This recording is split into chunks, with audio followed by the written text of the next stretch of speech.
Baik,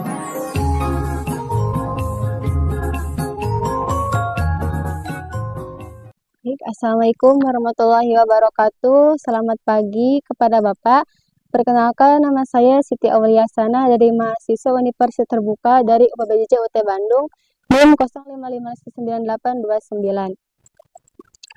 Pada kesempatan kali ini, saya akan melakukan wawancara untuk memenuhi tugas mata kuliah Kelembagaan Agribisnis. Terima kasih karena Bapak telah bersedia meluangkan waktu untuk berbagi pengalaman mengenai pengelolaan usaha tani melon di kelompok tani ini. Semoga wawancara ini dapat memberikan informasi dan pembelajaran yang bermanfaat. Baik, sebelumnya di sini dengan Bapak siapa? Bapak Sofian. Bapak Sofian.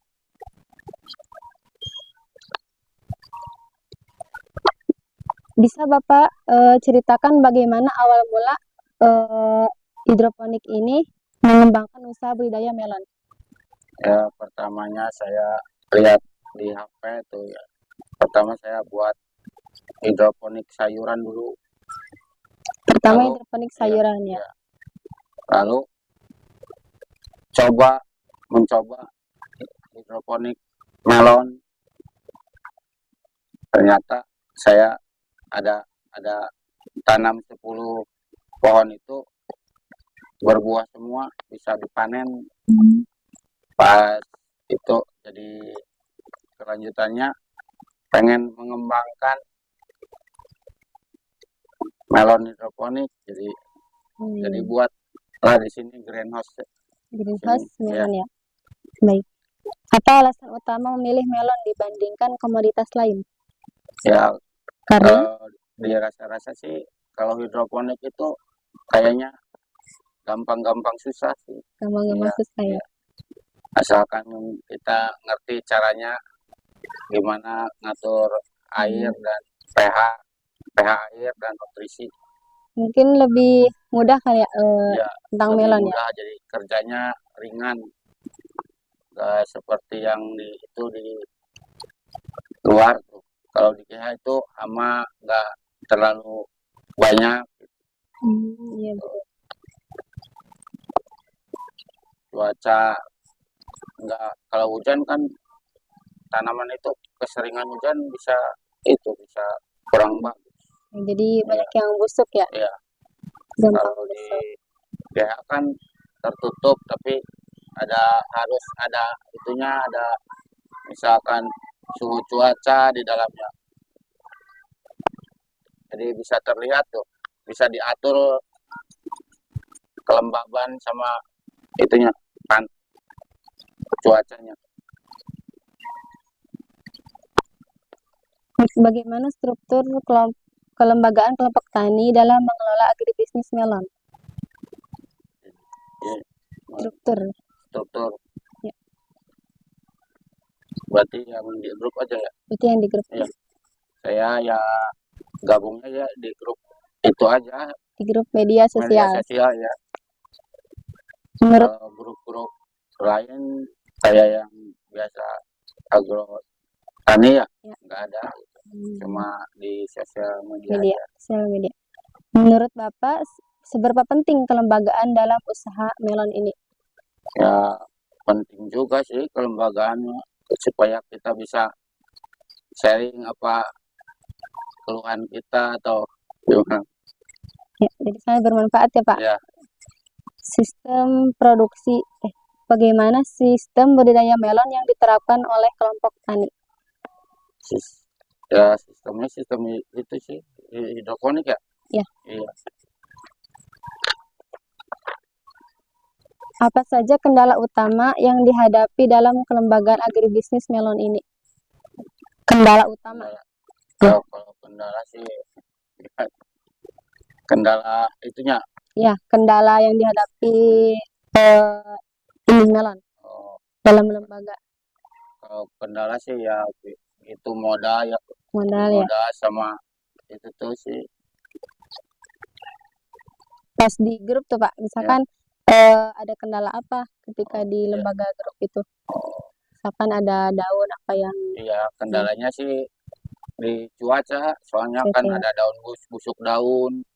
Kan kalau usia udah sampai berapa? 40 HST itu udah pada muncul tuh kayak yang disebut embun tepung, busuk batang, busuk daun. Itu bisa kekurangan nutrisi nggak? Kalau Pengaruh nggak? nutrisi enggak, Oh, itu enggak ya? iya itu dikarenakan cuaca. Kalau Karena cuaca ya? iya, kan kalau di GH juga ini kalau cuacanya hujan terus kan masih ada embun di daun-daun itu. Enggak kering kayak gini terus. Iya, Misalkan enggak kehujanan, tapi cuaca di luar hujan tetap aja kayak ngembun. embun ya? Ya, Karena sepertinya ada kalau tidak sembuh seperti ini tak. Ini sembuh kalau kuning gini berarti. daunnya tuh. Itu bekas embun. Hmm. Ya kita kan sharingnya obat-obatan aja kalau di grup. Iya. Misalkan obatnya buat embun tepung atau busuk batang, busuk daun apa gitu. Kita saling berbagi di grup. Saling sharing ya? Apakah kerjasama dengan di grup antar anggota itu berjalan dengan baik? Ya baik. Dengan baik ya Pak. Hanya kan kalau di grup itu ada yang kita misalkan punya ini, siapa ini yang mau saya mau jual gitu. Misalkan cetakan buat media tanam atau nutrisi kayak obat-obatan, kita saling kalau kita mau jual ini itu ya. Kalau itu ikut itu ya, yang mendukung. buat ya. Kalau itu yang misalkan ada yang mau jual nutrisi, boleh berbaginya gitu. Saling Kalau ini ya. di grup ya. Apa harapan Bapak terhadap pengembangan kelembagaan agribisnis melon ke depan? Ya kedepannya semoga adalah yang mau gitu, misalkan bareng-bareng gitu itu mengembangkan ya melon hidroponik, soalnya saling kerjasama ya kerjasama gitu. Soalnya di sini nih di baru saya sih cuma ada yang satu tuh di daerah sana. Kemarin kan belajarnya ke sini. Iya. Kan saya mah banyak yang nanya sekolahnya dari mana gitu. Nanam ini. Ya saya mah lihat di sosial media aja. Media ya, Pak. Alhamdulillah. Cuma dikembangkan. Ya. Sekarang kalau di Majalengka sih baru 2 kalau yang kayak gini mah. Yang baru ya di daerah Antranaya tuh. Ya lebih besar sih, modalnya sih lumayan bagus modalnya. Iya, Pak. Bagaimana dengan harga sarana pertanian seperti pupuk dan bibit, apakah harganya terjangkau atau memberatkan? Kalau nutrisi itu terjangkau sih. Terjangkau. Iya. Soalnya kan kalau nutrisi itu kan pupuknya itu diseduh dulu, enggak kayak di luaran di tanah-tanah itu ya, harus itu kan banyak kebuangnya. Kalau di nutrisi itu belinya pupuknya kayak diseduh aja dulu di wadah gitu. Nanti diaturnya sama itu gelas ukur. Gelas ukur. Ya. Jadi diukur ya, Pak? Iya, diukur. Jadi kalau misalkan ini mau pindah tanam, nutrisi ppm-nya berapa.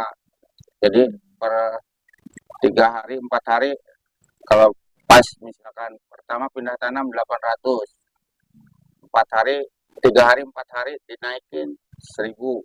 Jadi cuma ditambah kan 800, tinggal ditambah 200 gitu. ppm-nya tuh. Kalau nutrisi kan lebih irit dari itu. Apakah ada kesulitan dalam permodalan atau dana untuk menggarap lahan? Ya ada sih. Iya. Ini juga saya kan nggak punya modal, tapi kemauan gede gitu. Jadi saya terdorong oleh kemauan. Iya. Bagaimana pendapat Bapak mengenai harga jual hasil panen saat ini? Apakah menguntungkan? Ya, alhamdulillah menguntungkan. Soalnya kalau hidroponik itu modalnya cuma nutrisi sama bibit. Hmm. Jadi kalau udah nutrisi dari awal tanam sampai panen udah terkumpul, tinggal sama bibit, ya udah nggak ada lagi. Ya. Jadi sangat menguntungkan ya Pak.